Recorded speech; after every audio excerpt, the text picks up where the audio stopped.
Welcome to the premiere episode, or more accurately, episodes of Transformers Prime, Darkness Rising. In this series opening 5-parter, the Autobots must stop the newly returned Megatron from unleashing an undead robot army upon the Earth. This show combined some of the best elements from animated, the movies, and other Transformers series, and created something truly unique and special all its own. And like its predecessor, Prime had an all-star cast unlike any Transformers series before. And of course, it would be the legendary Peter Cullen and Frank Welker's return to Transformers on the small screen after their success in the movies. Meaning that a whole new generation of Transformers fans would have them as their Optimus Prime and Megatron. But you know what? We've got 5 episodes to cover in this video. So let's talk some more about how great Transformers Prime was another time. For now, let's get on with the review of Darkness Rising. We begin this episode with Cliffjumper, played by Dwayne "The Rock" Johnson himself, facing off against an army of Decepticons, or more specifically, Viacons. But he is soon captured and killed by Starscream, which, if I recall, was quite a shock when it initially aired. Killing off your big-name star in the first few minutes? Very unexpected. Clean that up. Cliff's death also set a precedent or two. One is that, as we'll learn in future episodes, RC seems to have bad luck with her partners. And the other being that Cliffjumper kind of gets a bad rap for being the one who dies early. Which is ironic, because he is one of only 3 of the original 18 Autobots to survive Transformers the movie back in '86. Is it just me, or is it kind of weird seeing Jack stroke, caress, and sit on RC like that? Not only is this non-consensual touching, but when in the real world would you go up and sit on a stranger's motorcycle? That's just asking for trouble. Why are those guys shooting at us? There's no us, kid, and they're no guys. Oh good. Nice to know that the Viacons are non-binary.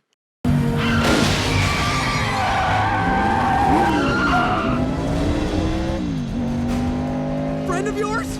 Family. When did this turn into Fast and the Furious? Man, RC does some serious mass shifting when she transforms. She goes from a tiny motorcycle to a giant robot. And somehow, she's still smaller than the other Autobots.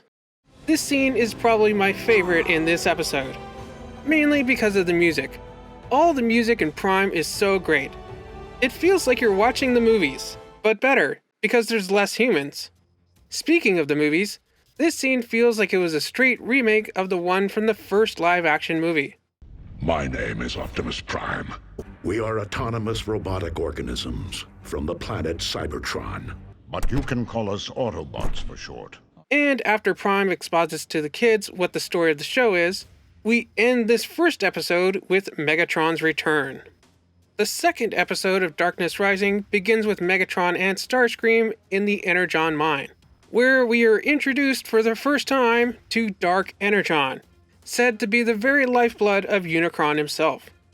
Back at the Autobot base, I find it funny how Ratchet says that he's concerned about stepping on the humans and squishing them. We are also introduced to another one of the Autobots' human allies, Agent Fowler, played by Ernie Hudson, aka Winston from the Ghostbusters. Ray, when someone asks you if you're a god, you say yes! Again, this show certainly has its share of stars. And in this same scene, we are also given the first instance of Ratchet's famous catchphrase, Bulkhead, I needed that! Back in the Energon mine, we are shown the effects of Dark Energon, its ability to turn Transformers corpses into zombie Terrorcons.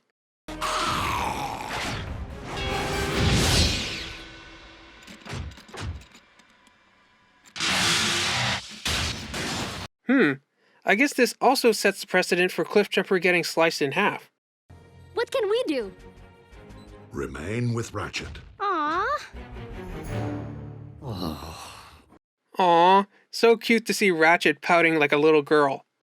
This episode also introduces us to the idea of the ground bridge, which of course they'd reuse in later series like Rescue Bots Academy.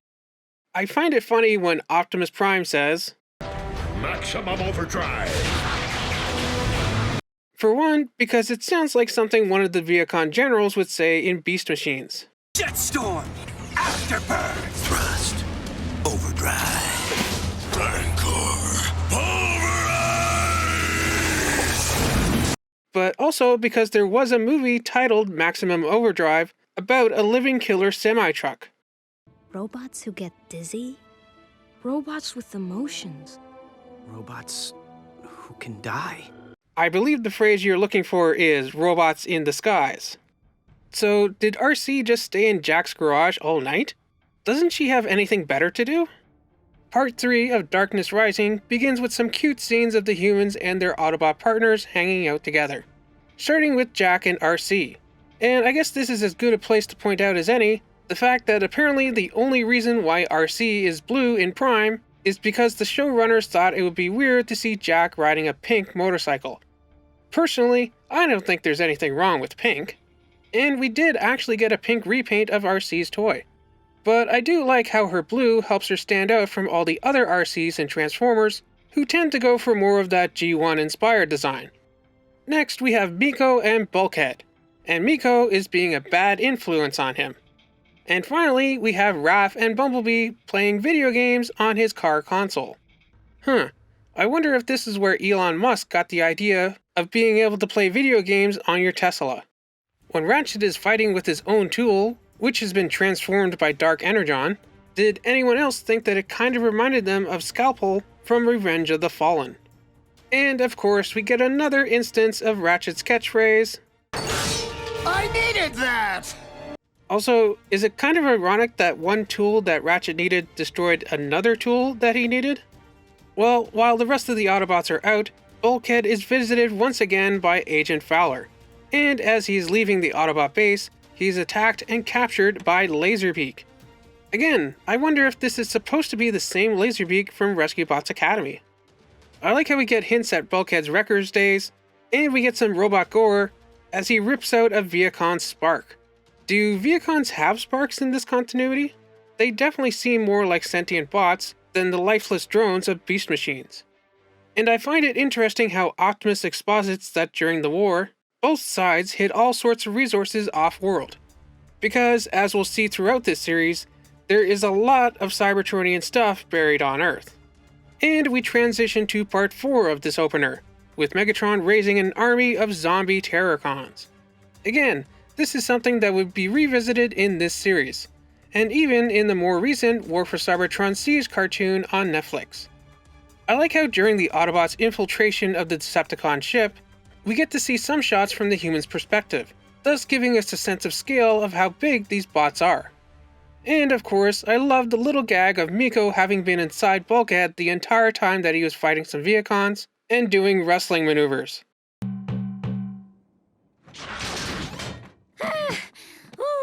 Miko? I heaved on your floor mats. Sorry.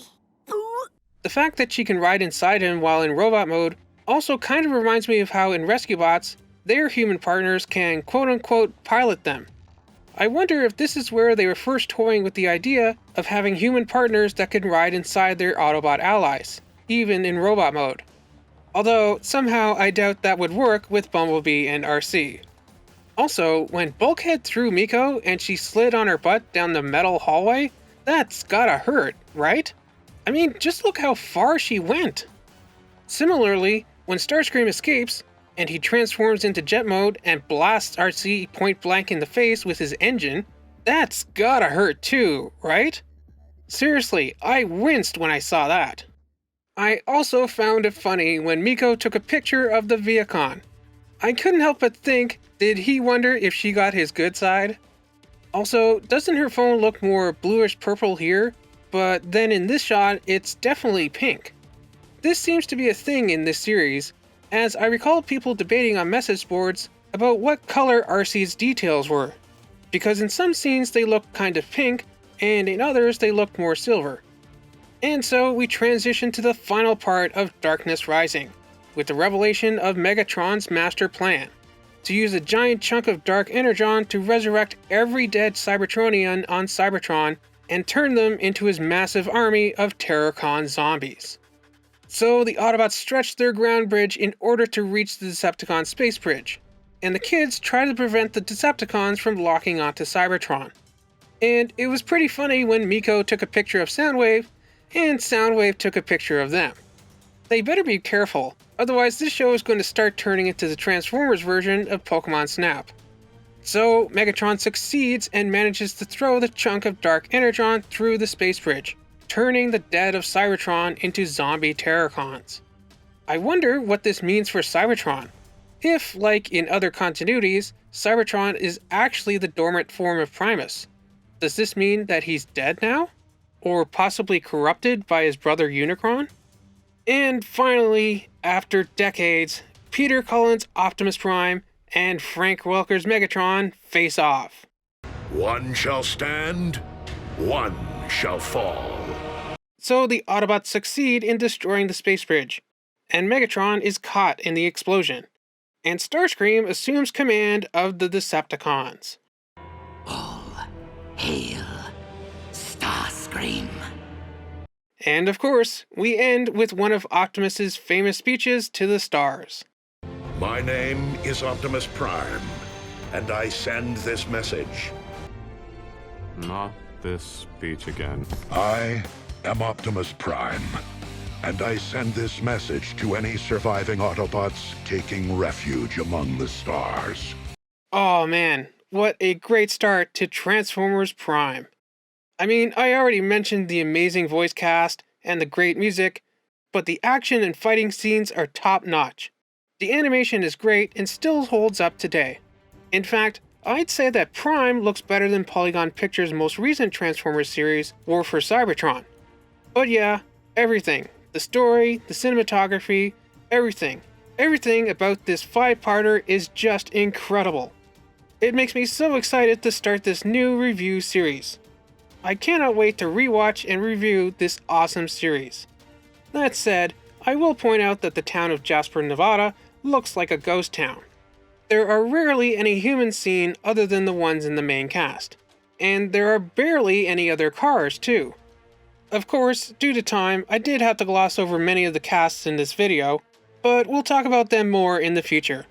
Although I would like to point out how in these first episodes, Ratchet wants nothing to do with the humans. If you leave me stranded on a planet teeming with humans, I will never forgive you. Until we meet again, old friend.